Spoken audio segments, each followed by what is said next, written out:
Hey, it's Clayton, and in this video, I'm going to talk about the 7 reasons why women leave men they love. Maybe you're currently in this situation right now. Maybe you're going through a breakup, a divorce. Perhaps you're caught in a cycle of relationship failure, and you're a man, and this is painful, and you're trying to get to the bottom of what's going on. And I'm going to approach the content of this video from perhaps a little bit of a different angle than what you might be used to. I'm going to talk about 7 roles, 7 unconscious roles or archetypes that men get entrenched into in their dating life and in their relationship love life that can often limit their authenticity. It can create pain in the relationship. It can create a de-escalation of intimacy, and ultimately have the woman that you love walking away because she feels constrained in the relationship, and it feels that the relationship has reached its limits and there's no moving forward. A couple things that I want to point out. If you are in that place right now and you're experiencing confusion and you're feeling lost, I want you to know that you're not alone. I think that one of the great things is that if you're watching this video, I know that you're on a quest for truth right now. You're on a quest to learn more about you, and you're using this breakup, you're using perhaps this loss as a tool or a doorway to access new dimensions of your own awareness and consciousness so that you don't repeat the same mistake moving forward, or so that you can go back in and try to repair things if the relationship isn't completely over yet. This video is not meant to shame you. It's not meant to say that, hey, look, all of the work is on your side of the fence as a guy and that she did nothing wrong, it's all on you. No, this video is about giving you an invitation to take more responsibility for how you're showing up in your relationships so that you can be more conscious, so that you can experience more expression, more authentic expression of who you are, and ultimately sidestep some of these pitfalls that are so common. And these roles that I'm about to talk about are ones that I have fallen into as a man, that I still fall into as a guy in my relationship. And it is through doing this kind of work, through being in relationship with a conscious partner who calls me out on things when I am headed in the wrong direction, that allow me to continue to learn and find ways that I can be more and more of myself in the relationship. I just want to say too that if this is your first time watching my channel, this your first time seeing me, I am a relationship coach who releases insights and content that is designed to cut to the core of what matters within your heart and your life and help you find more authenticity and more truth and more power in your relationships. So a role can be any type of identity, a way that we see ourselves. Like we might be able to see ourselves as a boss, or we see ourselves as, say, a teacher, or maybe we see ourselves as a husband, right? These are roles that come with some type of conditioned response, some type of set of behaviors that we sometimes will unconsciously play. It's familiar, it's certain. When we operate in a role that's unconscious in our relationships, this is where we get into trouble. What's so seductive about these roles is that there's actually a very good element to them, an element that is powerful for the relationship, that can actually create attraction. If we get entrenched in it, that's where we run into trouble, where now there's a limit. It's almost like a bell curve in terms of effectiveness in the relationship. And if we get entrenched in the role, it creates stagnation, it creates pain and unconsciousness, and ultimately has relationships end. Lastly, if you're a woman watching this video right now, I know that I've got a lot of female viewers on this channel. I would encourage you to share this video with men in your life, whether they're in a healthy relationship or not, or whether they're single. This is a framework for people to wake up to how they're showing up and ultimately help them, again, be more authentic and more aligned with who they are being in creating relationships. All right, so let's talk about this first role, which is the father. The positive aspects of this role are that it provides all the benefits of an actual father, like safety, security, and support. It is attractive in relationship because this role provides the reassurance that your partner's taken care of, protected, and she's cherished. It can foster an environment where your woman can move more into her feminine polarity and express more of her playful, childlike side because she feels safe to do so. However, things get tricky when a man gets stuck in this role because it becomes very difficult for her to feel like you are relating to her as an equal in the relationship, or that you're actually viewing her as strong and trusting her direction. The experience is that she might feel dominated or become overly reliant on you for protection. your finances, your wisdom, and your advice. And this can create a codependent reality where she's handing over her independence in exchange for security with you, and she becomes even more disempowered and takes on a childlike stance where she's either being overly compliant or she's being very defiant to your direction, even if it's irrational. And this is a way in which she is trying to assert her power and break out from this role. You can recognize this role in a relationship because what often happens is there's a very distinct dynamic of kind of parent-child occurring between the man and the woman. And it's often unconscious as well.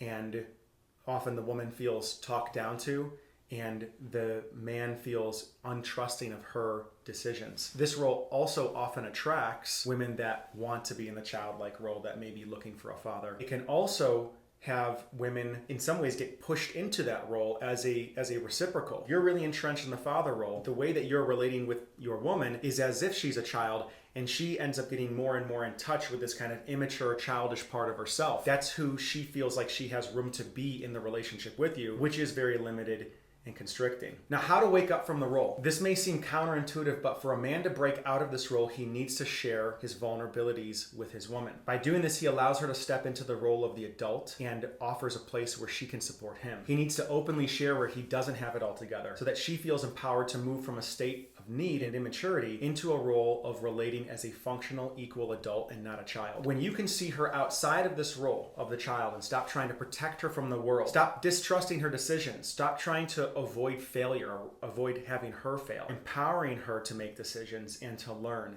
and to follow her lead from time to time, the relationship will grow new wings. You are unable to move out of this father role. As she grows in power, the dance between the two of you just won't work anymore, and she'll have to leave in order to really find herself and find her full adult self with her feet underneath her. All right, let's talk about role number 2, the bad boy. The bad boy, the good. He's exciting, he's dangerous, he's adventurous, and best of all, he's free. He'll take you on a wild ride on the back of his bike and knock your socks off with his devil-may-care attitude. He's authentically himself. He doesn't give a damn about what anybody thinks of him, and it's this type of honesty and authenticity that can be smoking hot. However, oftentimes the bad boy's authenticity is more a reaction to a wound rather than him truly feeling open, vulnerable, and authentic. So when the bad boy becomes entrenched in this role, he tends to become ignorant of the relationship. If you're in that spot, your woman may feel moved by your free nature in the beginning, but then grow to long for stability and connection and a more reciprocal relationship with a man who knows how to track her emotionally. Without this connection, your woman will stop trusting you, because even though you are honest, you're only true to yourself, and she never really feels like a priority in your life. So the bad boy often comes off as selfish, he comes off as ignorance, half in the relationship, half out of the relationship, because his being vibrates as he sees the relationship more as a trap rather than a place where he can feel more free and more himself. Now, the origins of the bad boy are typically when he was younger, he got hurt. Something happened where he realized the only person he could depend on was himself. Maybe something happened with his parents, but he realized that he had to grow up quickly. He had to have his own back, and he couldn't trust anybody else. And so he brings this lack of trust of others into the relationship, which naturally creates a glass ceiling on how deep the relationship can grow. The bad boy attracts the good girl, the woman who is willing to please others and put others' needs before her own. She is disowning putting her needs first. And so what's wild about this is she actually attracts a man, a bad boy, who's willing to put himself first because it's an element in the equation that she needs. And it ends up being a very painful dance, although in the beginning it seems like it can work because she's focused on him and he's also focused on him. But as she grows, as she begins to respect herself more, as she begins to put herself more, if the bad boy can't learn to trust, if he can't learn to be more relational, ultimately his woman will end up leaving him because she will be searching for someone who's able to offer that reciprocity, that generosity, and that relational mindset where they can continue to grow deeper and deeper together and not run into these hyper-independent block that the bad boy tends to embody. The bad boy can wake up from this role by beginning to focus on other. He needs to start tracking her needs, listening to her. He needs to lean towards her instead of away from the connection. It's also time for him to do the work to heal those wounds when he was younger so that he can start trusting people and start to allow his vulnerabilities to come out in relationship with a woman. Even though the bad boy fears losing his freedom, there's a level of freedom that he can experience in that relationship that he could never experience while he's single. So let's talk about the next one, which is the nice guy. The nice guy archetype. What is the good of the nice guy? He's ideal for bringing home to mom and dad because of his compassion, his understanding, his reliability, his likability, and his moldability. He's very deeply focused on the other. He's always tracking his woman's needs, looking for ways to win her heart, making sure that she's taken care of, understanding her. And he'll put others above him out of the virtue of love. However, many times putting others above him is not actually about love. It's about him looking good to others. See, he looks good on paper, but like paper, he's typically flat and one-dimensional and eventually becomes something women want to shred. He goes too far with his people-pleasing and ends up compromising himself and his own backbone. The nice guy becomes untrustworthy because he's emotionally dishonest, because he's always honoring harmony over truth in the relationship. He holds a false belief that being nice is the same as being respectful, but it's not respectful to withhold your truth or to try to protect your woman from negative emotions. The nice guy tries to fix his woman's negative emotions and hides his negative feelings from her. His experience is it feels like that he gives and gives and gives, and it's not recognized in the relationship. He never says how he truly feels and what he thinks. He's afraid of the reaction it might cause. But for the woman, the impact is that she sees him as too much of a wild card. She starts to lose respect for him. She starts to lose trust that she knows where she stands with him. And therefore, the relationship gets stunted and it can't grow any deeper. Nice guys often tend to also interact when they're not getting their needs met in passive-aggressive ways. They're not direct. They're not honest. The nice guy archetype typically attracts, in terms of a woman, what he brings out is he brings out the ball buster or the emotionally unavailable woman. The nice guy is tracking everyone but himself, so he attracts a woman who is focused on herself without a lot of bandwidth to be focused on him. Purpose of the relationship is to grow and have a partner that shows us our blind spots. And if the nice guy is not able to stand strong and have a backbone to show his woman where she may need to grow, where she may be acting inappropriately, that's where he loses respect, that's where he loses trust, and ultimately cannot continue to go deeper with the person that he loves. What I often see happen with nice guys that I work with is they get very tested by their woman. Their woman will push them and push through them because it's almost like they're trying to find the guy's backbone. And so sometimes the woman will move more into being a ball buster just to see if they can get this guy to stand up to her and fight for what is right with him. To wake up from this role, to that end, he needs to practice honesty and forthright communication. Those are the growth paths for this role. The nice guy needs to take the lead and share what he really wants. He needs to be direct and honest in his communication and be willing to upset the harmony in service of truth. The nice guy needs to take an honest inventory of where he's betraying himself in the relationship and then commit to showing up aligned and authentically expressed, even if it may cost him the relationship in its current form.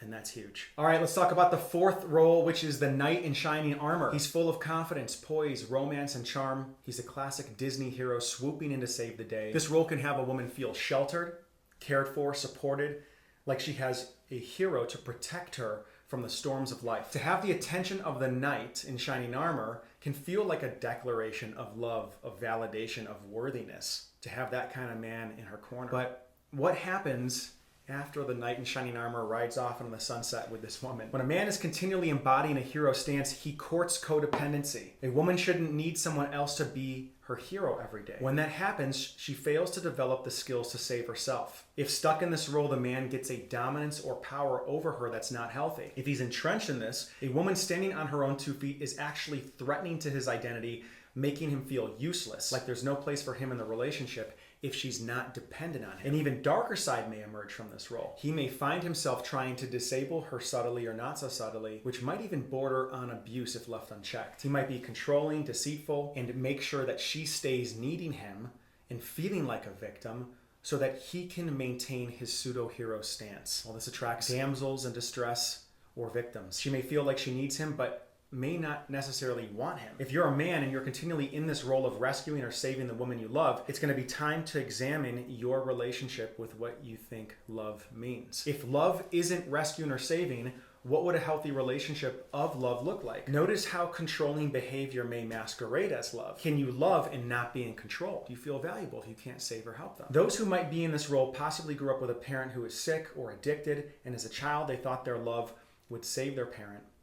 So in their primary relationship, they believed that to love someone is to save someone. Waking up from this role requires you to realize that you're lovable and worth a healthy partnership, even when you can't save or fix. It's about breaking the codependent dance that you may have learned at a very young age. Role number 5, let's talk about the businessman. He excels at having boundaries, clear communication around delegating tasks, and being equitable. He's rational, he's predictable, he's concerned with fairness, and he offers his partner a sense of security because he's got it all handled. He's dotting the I's and crossing the T's. His partner doesn't need to worry about the ground crumbling beneath the castle he's built. Here's the shadow side. His strong boundaries can be a strategy to de-escalate intimacy. Things are fair, but at the cost of generosity, tenderness, and love.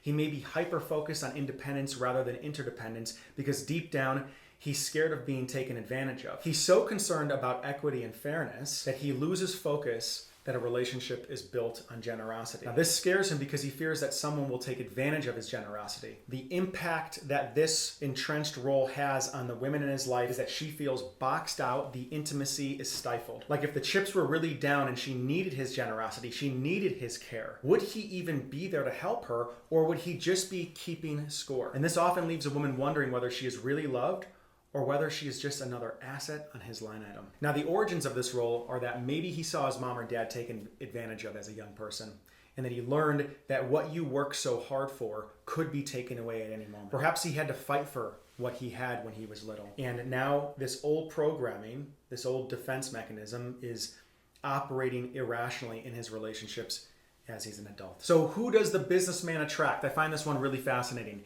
The businessman attracts a woman who teaches him how to loosen up financially. This could take the form of a woman who is dependent on him financially, someone he feels he actually needs to take care of, or it could be a woman who doesn't respect his boundaries in order to wake him up to his limited thinking. On the flip side, he could attract a woman who gives him a reason to not trust her, who's emotionally unstable, where he's given the reason to strengthen his boundaries, and his internal narrative around being taken advantage of is absolutely confirmed. But see, in truth, he yearns for the ability to let go and to not use so much energy tallying the score. So he'll actually unconsciously be attracted to a partner who will help him learn that lesson. The businessman wakes up from this role when he begins to understand that there are times when he can expect to give more and times when he can expect to receive more in a relationship. There is no scorecard in a relationship that's truly based on love. To be too independent and transactional in a relationship is to squelch its potential. Because he's afraid of losing himself in the relationship and merging too completely, he needs to practice giving and receiving generously. He needs to understand that there are many currencies of energetic exchange besides those of a financial nature. And a woman can help him out of this role by leading by example and embodying a generosity that doesn't sacrifice herself. All right, let's talk about the 6th role, which is the Peter Pan. He's swooping in straight from Neverland.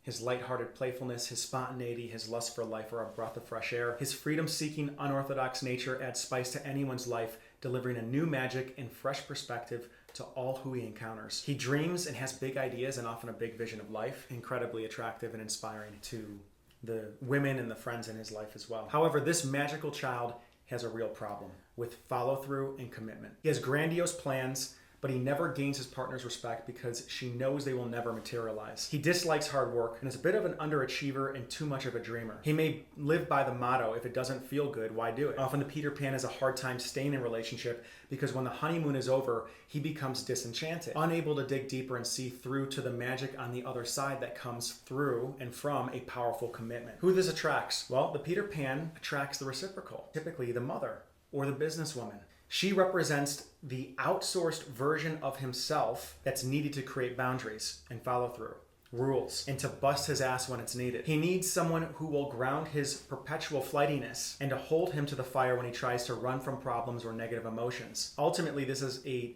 exhausting dynamic, and his avoidant nature will likely make the relationship fail. So how does the Peter Pan wake up from this role? Well, the way for Peter Pan to grow up is to see through on his commitments. He should practice with small things at first and follow through no matter how much he doesn't want to. When feeling he wants to break his commitment, he should pause, notice his negative feelings, and continue to move forward anyway. He'll begin to grow out of this role and take action regardless of how he feels. In addition, The Peter Pan role will be broken the more a man can actually be with his own dark side. The more he can accept and sit with painful emotions rather than run from them. This increases his capacity to be with the darker flavors of his experience. And the more that he can be with the darker flavors of his own experience, the more his ability to follow through naturally increases as well. Finally, the last role, let's talk about the seducer. In its authentic form, the seducer will make a woman feel like she is the apple of his eye.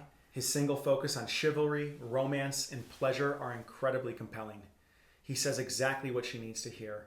And he's got the ability to create a space in the way that she sees herself when he's in her presence, where she feels attractive, desirable, free, and sexy. But here's the bad. He's so addicted to the thrill of the hunt that once he lands his conquest, he doesn't know what to do with her. He ends up using the object of his affection as a way to validate his own self-worth. It's more for him about the thrill of attainment rather than the cultivation of something long-term and meaningful. This makes his actions come off as inauthentic and untrustworthy once the rose-colored glasses are off and the honeymoon phase is over. In the end, women will often be filled with jealousy around a guy who's entrenched in the seducer role. She may feel like she can't trust him and also like she's being discarded. So who does the seducer attract?